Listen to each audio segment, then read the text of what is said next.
Je pense que cela a toujours été notre thèse. C'est que je pense que pour que la crypto soit largement adoptée, vous avez besoin de ce pont entre les modes de paiement existants que les gens utilisent et les devises existantes. Il est donc difficile d'amener les gens à passer directement à quelque chose comme Bitcoin. Ce n'est pas ce à quoi ils sont habitués. Lorsque vous allez à l'épicerie, vous ne payez pas en Bitcoin, vous payez en dollars ou quelle que soit votre devise locale, n'est-ce pas? Il doit donc y avoir un moyen d'avoir un dollar numérique ou un peso numérique ou autre et de pouvoir l'utiliser dans un réseau comme Bitcoin ou l'un de ces réseaux décentralisés. Et une fois que vous avez cela, vous pouvez en quelque sorte obtenir de plus en plus l'adoption de ce système décentralisé. Et puis vous pouvez commencer à utiliser les jetons natifs internes. C'est donc en quelque sorte notre thèse depuis le début. Il semble donc que c'est ce qui commence à se produire, ce qui est excitant. Le pont dont il parle peut être XLM ou XRP par exemple, et non Bitcoin, on s'entend là-dessus. Alors pour ceux qui ne connaissent pas, CryptoAli, le seul YouTuber canadien, québécois qui parle en français, qui fait des vidéos sur XRP à chaque jour.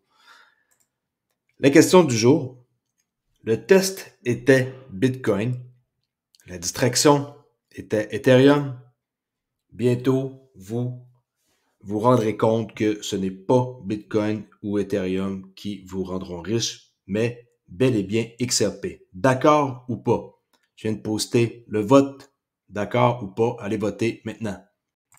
Prix du XRP, 51 centimes 37. Ça bouge pas depuis tantôt. La chandelle, on dirait qu'elle est morte. Et j'ai vu que sur les autres crypto aussi, c'est pas mal, genre, on ralentit. Très, très, très au ralenti.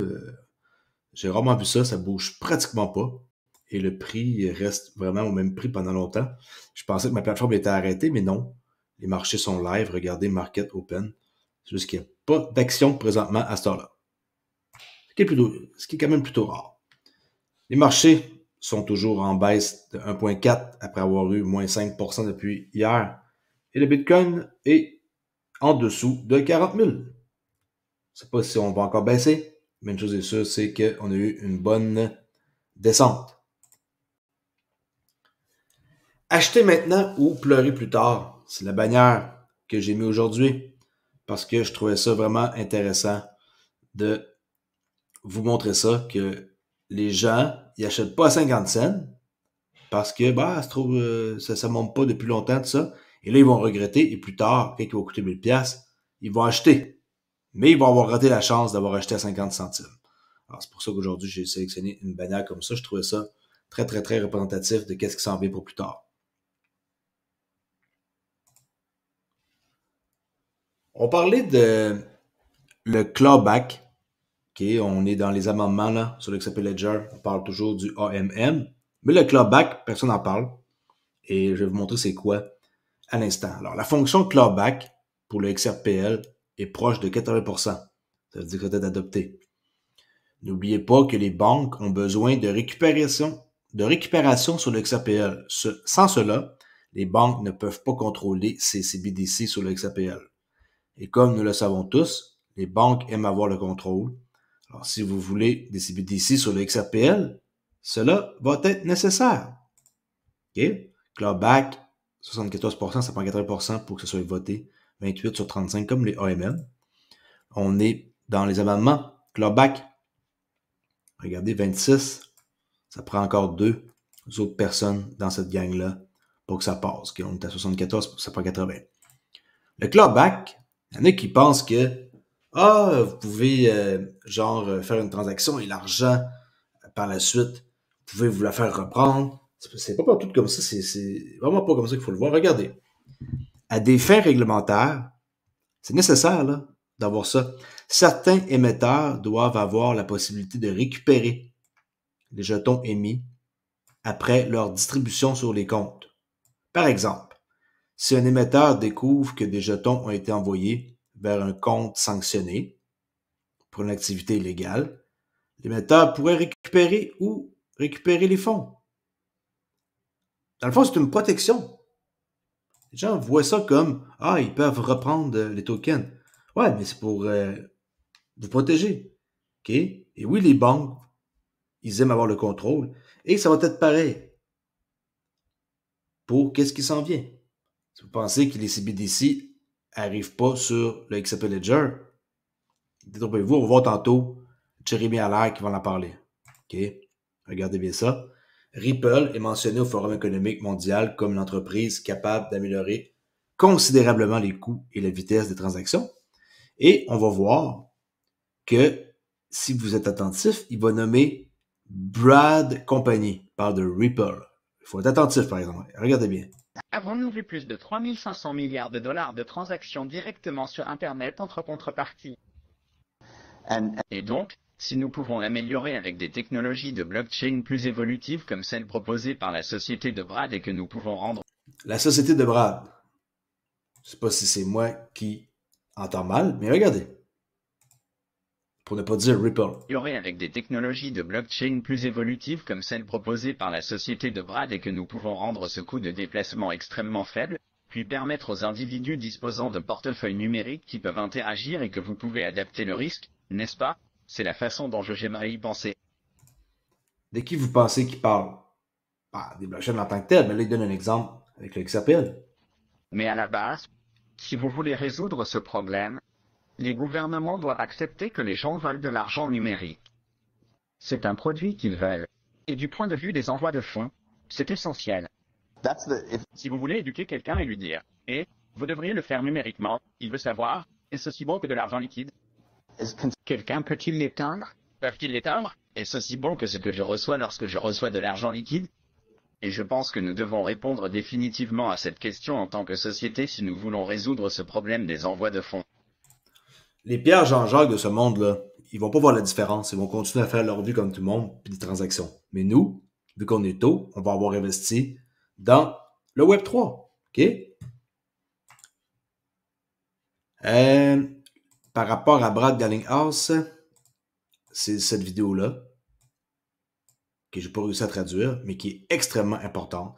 Alors, cette vidéo devrait vous permettre de savoir ce qui va se passer. Il y a une raison que XRP est le seul actif numérique qui a une juridiction. Clarté, que XRP n'est pas une sécurité. Ripple a le monopole sur l'espace des paiements. Et XRP est la sauce secrète. Les choses deviennent chaudes. OK? Regardez bien ça. Forcez-vous. Vous allez voir, c'est un excellent vidéo. The Federal Reserve has a strong interest in ensuring that any stablecoin offering operate within an appropriate federal... Les stablecoins, qu'il faut qu'ils soient réglementés pour que ça plaît aux autorités. Regardez. prudential oversight framework. But when are you going to move into stablecoins? Regarde, c'est quand que vous allez changer pour stablecoin.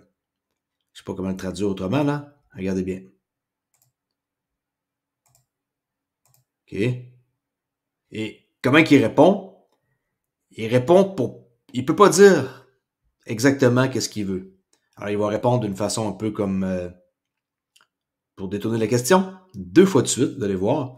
Et par la suite, on sait très bien qui connaît l'avenir de qu'est-ce qui va arriver. C'est incroyable. Regardez bien. Are you going to move into stablecoins? Yes.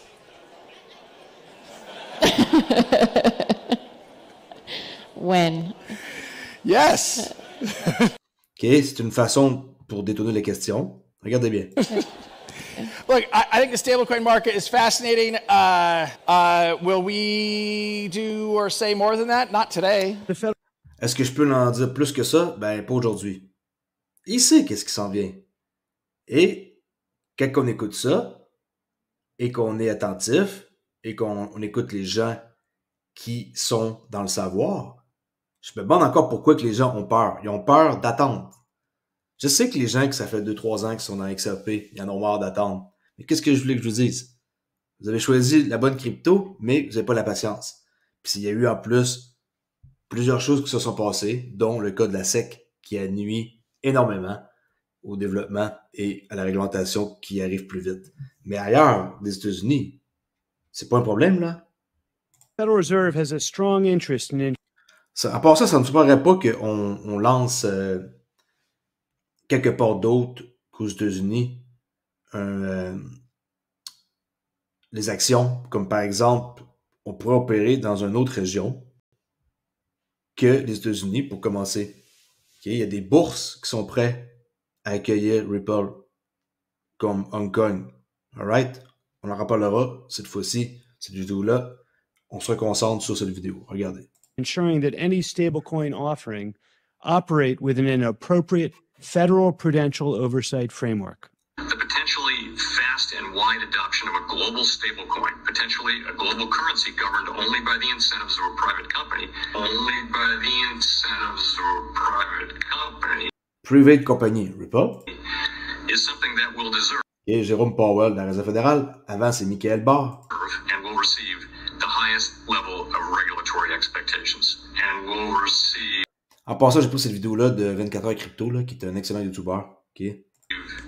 the highest level That is why they went after Ripple XRP. Ils s'en ont pris au plus gros joueur de l'industrie qui va changer la donne. Pourquoi ils s'en ont pas pris à d'autres pour le même cas? Pourquoi qu'on ait l'exemple? of regulatory expectations. So they do not threaten financial stability or payment system integrity. We have also provided guidance to the banks that we supervise on how they should engage with their En passant, pour Michael Barr, si vous ne le connaissez pas, regardez. Secrétaire adjoint pour les institutions financières au département du Trésor des États-Unis. OK, il a fait ça pendant 2 années. Et vice-président de la Réserve fédérale des États-Unis. Vice-président. C'est pas n'importe qui, OK, qui parle. Et il est lié à Ripple, j'en dis pas plus. Faites un peu vos recherches. Je vous laisse chercher ces informations-là par vous-même. On retourne voir la vidéo. Let's go. supervisors when considering use of these products. When considering use of these products. You know, being a highly regulated institution that we are, like, we can't touch crypto or stable Ça, c'est de Citibank. coins or anything like that. You know, we're In terms of central bank digital currencies, we continue to speak to a broad range of stakeholders. Our research is currently focused on end-to-end system architecture, such as how ledgers that record ownership of and transactions in digital assets We will, and if we could have that distributed BlackRock, Larry Fink. ledger that we know every beneficial owner, every beneficial seller, we all have our En passant, hein, BlackRock est détenu par 40% de Merrill Lynch, là, qui est détenu par Bank of America, qui aussi avec Berkshire Hathaway, qui détiennent 13% de Bank of America. Alors, si vous pensez que tout n'est pas orchestré, Bank of America est relié à Ripple, tout est relié à Ripple. Qu'ils soient gentils, méchants, qu'ils soient associés avec les pires de ce monde, vous êtes dans la meilleure compagnie dans laquelle vous pouvez investir de l'argent. our code of who's buying, who's selling, instantaneous settlement, and Instantaneous Settlement. C'est qui fait ça? Bon, il y a Ripple entre autres, OK, XRP, il y en a d'autres, mais là on parle de XRP. think about it, it changes the whole ecosystem. are maintained, secured, and verified, as well as tokenization We must consider whether our understanding and computation of traditional monetary and liquidity indicators need to be re-evaluated considering new types of payments. Des nouveaux types de paiement. OK? On sait tous qu'est-ce qui s'en vient. Fiat va disparaître et on va avoir le droit à quelque chose qui va changer la donne à jamais. OK? C'est fini. Qu'est-ce qu'on a connu dans l'ancien système? Ça prend de quoi de nouveau qui va être interopérable. Through cooperation across borders, industries, and professions, so we can develop a comprehensive and consistent approach on measuring this new payment method. OK, bon, j'aurais bien aimé qu'il soit en français, la vidéo. Dommage, j'ai pas réussi à le mettre en français. C'est pas plus grave que ça. On continue avec un autre extrait de 44 secondes qui parle que si XRP doit être équité, transparent et stable dans le nouveau système qui s'en vient, mondial de finance, il doit être soutenu par quelque chose.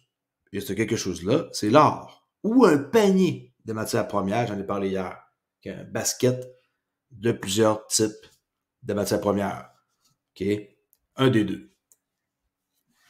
Et regardez bien, cette petite vidéo qui va vous dire exactement ça. I've always been an advocate of a digital gold standard. And Judy Shelton always talked about gold, going back to a gold standard to bring stability to the... Bon, elle était dans l'organisation de Trump.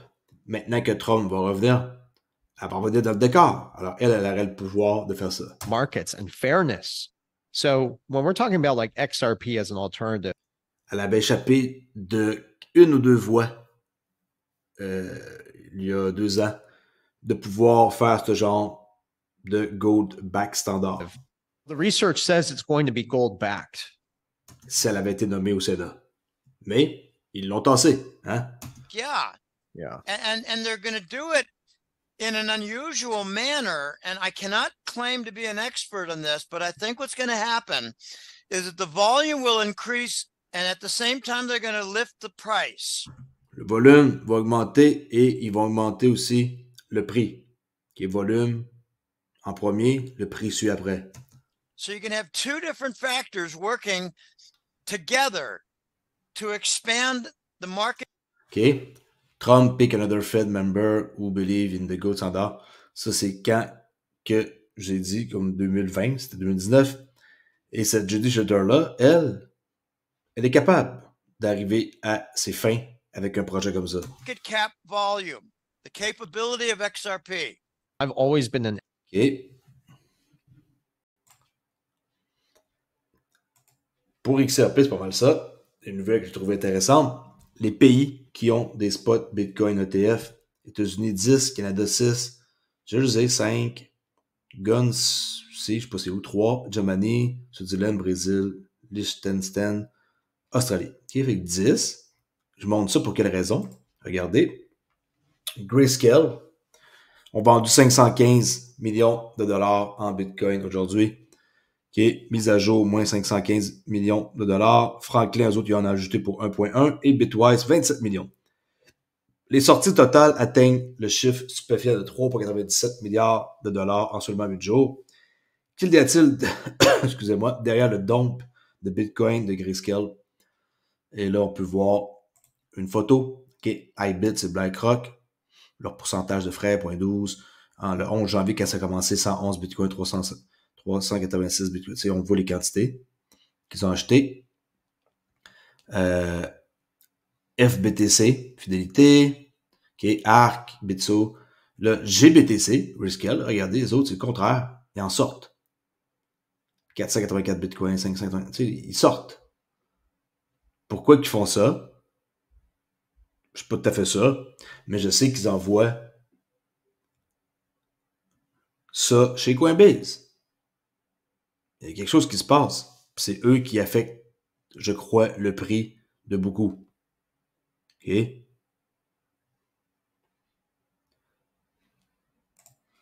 Faites pas un screenshot si vous voulez un peu voir les stats. OK?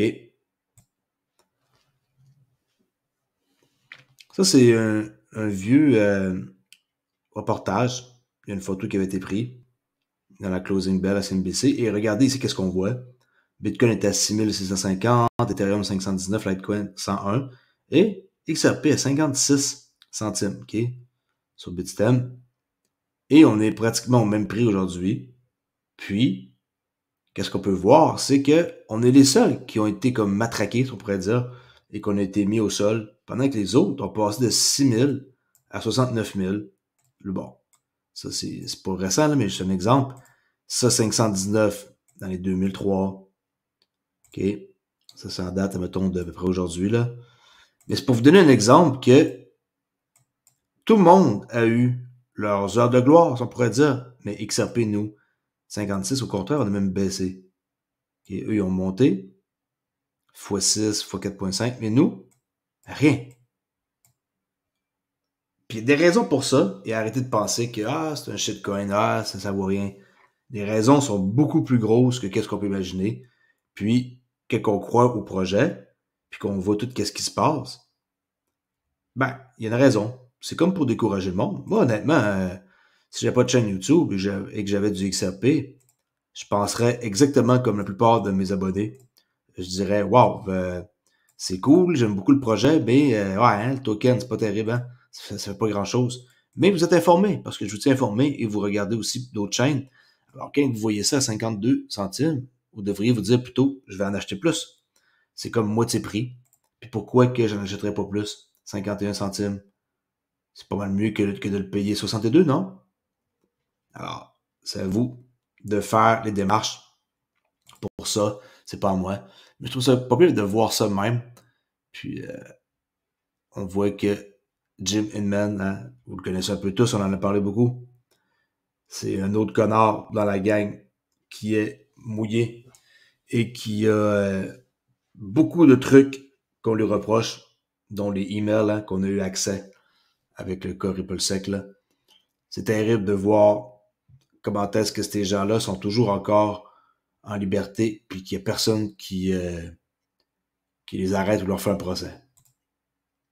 Et on va finir ça avec 2 petites vidéos en France, parce que là-bas, ça commence aussi pas mal les mouvements là, avec les fermiers, en quoi que les agriculteurs français pulvérisent désormais du fumier sur les bâtiments gouvernementaux en signe de protestation. La protestation des agriculteurs s'étend dans toute l'Europe. Partagez, les médias ne vous montrent pas ça. Regardez.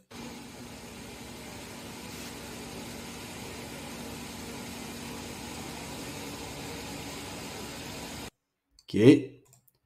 Au Parlement, et ici, ils bloquent avec des ordures puis du fumier les voies ferrées. OK? Regardez bien.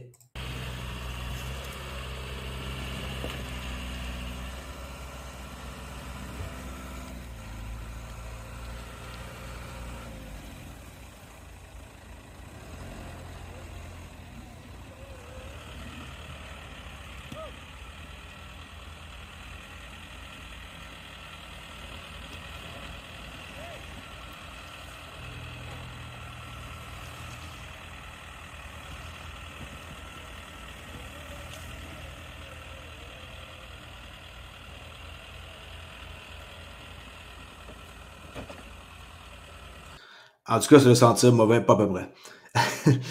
En tout cas, à date au Canada, j'ai pas vu encore de ça. Peut-être que ça s'en vient ici, aussi, ce mouvement-là. Et moi, je les appuie, ça c'est clair. Alors, merci beaucoup de m'avoir écouté. Et n'oubliez pas que pour protéger votre crypto, on peut le faire avec une clé D7 comme ça, avec notre pouce, empreinte biométrique. Et c'est facile, il y a juste 4 boutons, là, avec un OK qu'on accepte, avance, recule. C'est très, très facile. C'est en anglais, mais c'est pas grave. Pas besoin de comprendre l'anglais pour utiliser cette clé-là.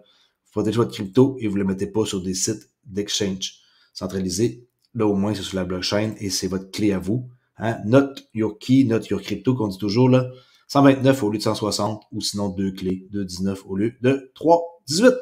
100 pièces de rabais. Vous devez additionner shipping, pas shipping, frais de douane et oui, shipping et frais de douane.